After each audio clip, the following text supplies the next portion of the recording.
हे सलाम जय मसीह की दर्शक बंधु आई होप आपण समस्ते भलर थिबे।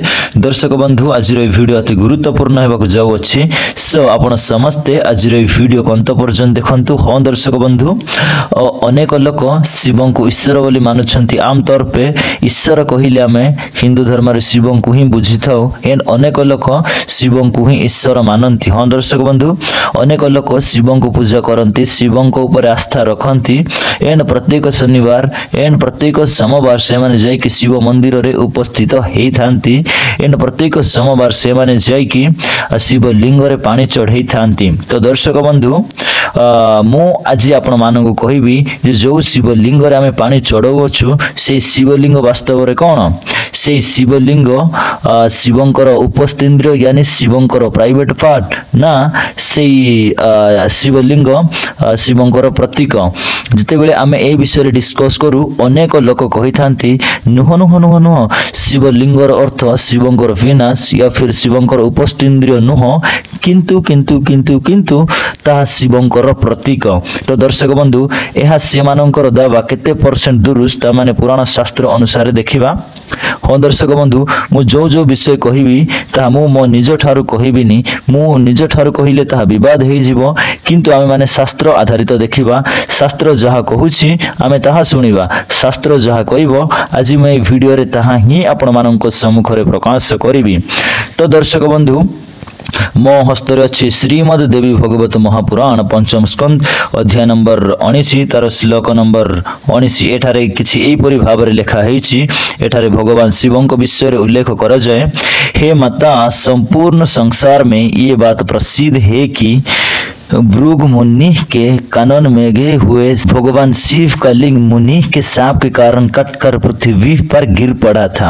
हाँ दर्शक बंधु एठारे कहा जाउछि हे माता ये संपूर्ण जगत रे प्रसिद्ध अटे कि भगवान शिव भृगंक वन रे अर्थात भृगंक बगीचा रे जिते बेले नंगड़ा हे कि जाइथिले सही समय रे भृगु ऋषि शिवं को अभिशाप देथिले एंड शिवं को अभिशाप मंत्र रे शिवंकर उपस्थिंद्र यानी शिवंकर प्राइवेट का पार्ट को काटी देथिले एवं सही शिवंकर प्राइवेट पार्ट कटिकी पृथ्वी रे पड़ीथिला। हाँ दर्शक बंधु एथिकिरु तो आपनको स्पष्ट जना पड़ुथिबो जे शिव लिंगर वास्तविक अर्थ कोन। हाँ दर्शक बंधु एक्चुअली गोटे समय एमिति थिला जो समय रे कि भृगंक बगीचा रे भगवान शिव कंप्लीटली नंगड़ा है कि सब कपड़ा उतार दे कि हाथ रे निजर लिंग यानी उपस्थिंद्र धारण करी कि तांकर लिंग को हले हले जाउथिले।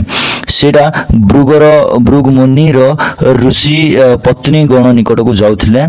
सही जगह रे अनेक पत्नी गण थांती जेमिति भृगु मुनिकर स्त्री गण एंड अनेक ऋषिंकर पत्नी गण एंड झियो गण थांती। तो सही जगह को तांकर बगीचा को भगवान शिव नंगड़ा है कि निज हस्तर लिंग धारण करिकि से स्त्री मानक निकट को जाउथांती।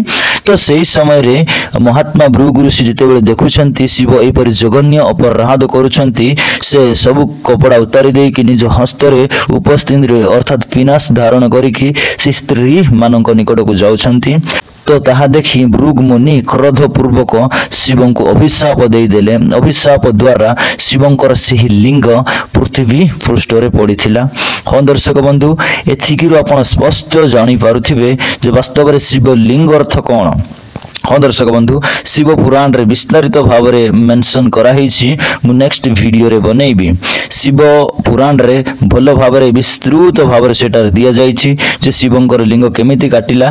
तो एठी किछि से विषय रे लेखा जाइछि जा आपण माने निजे देखिले जे शिव लंगड़ा है कि हाथ रे लिंग धारण करिकि भृगु बगीचा को जाउछंती, भृगु ऋषि बगीचा को जाउछंती। भृगु ऋषि क्रोध रे प्रकाश है कि तांको अभिशाप दउछंती। हाँ दर्शक बंधु आगो को देखिबा तो उन कपालिक शिव को ही भोजते हैं, इन्हें इस लोक तथा परलोक में भी सुख कैसे प्राप्त हो सकता है। हाँ दर्शक बंधु एठारे मध्य आपण ध्यान दियंतु जो माने सेई अभिशाप प्राप्त होइथिबा शिवं को पूजा करूछंती से मानको एठारे किंबा परलोक यानी वैकुंठ रे मध्य सुख प्राप्ति होबो नाही बोली एठारे कुआ जाउछ। हाँ दर्शक बंधु एहा मु कहूनी एहा पुराण कहूची जे शिवं को पूजा न करिवा निमंते एंड शिवं पूजा को निषेध करा जाय अछि। जो माने शिवं को पूजा करंती एही श्लोक कहूछि जे से माने एठार मध्ये सुख प्राप्ति हेबेनी किबा वैकुंठरे मध्ये सुख प्राप्ति हेबेनी। हां दर्शक बंधु मु आपण मानकु कहबाकू चाहूछि पुनर्बार आपण माने जानि पारले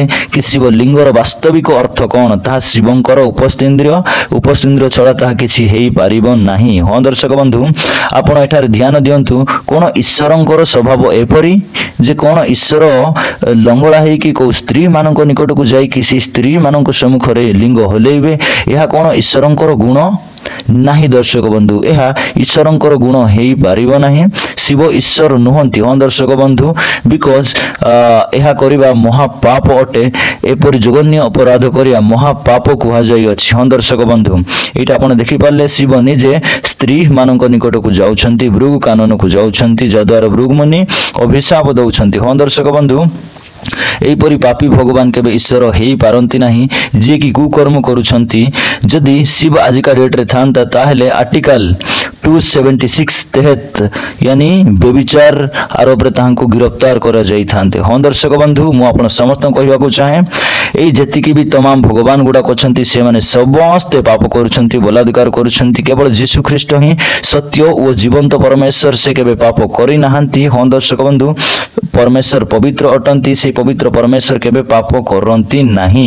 तो दर्शक बंधु मु आपण समस्त को कहबाकू चाहे आपण यीशु ख्रीष्टଙ୍କ विषय जानतु एंड यीशु ख्रीष्टଙ୍କୁ एक्सेप्ट करंतु बिकॉज यीशु ख्रीष्ट ही आपण माननकु जीवन देबे एंड यीशु ख्रीष्ट ही आपण माननकु स्वर्ग को नै कि जिबे।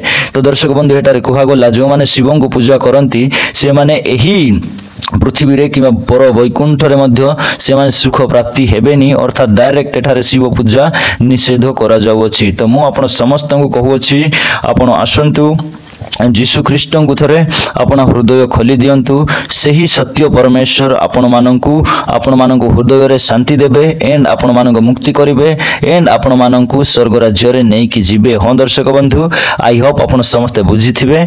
तो दर्शक बंधु जदि एई वीडियो भल लागिला ताले हित सब्सक्राइब बटन एंड हित bell icon. Thank you so much.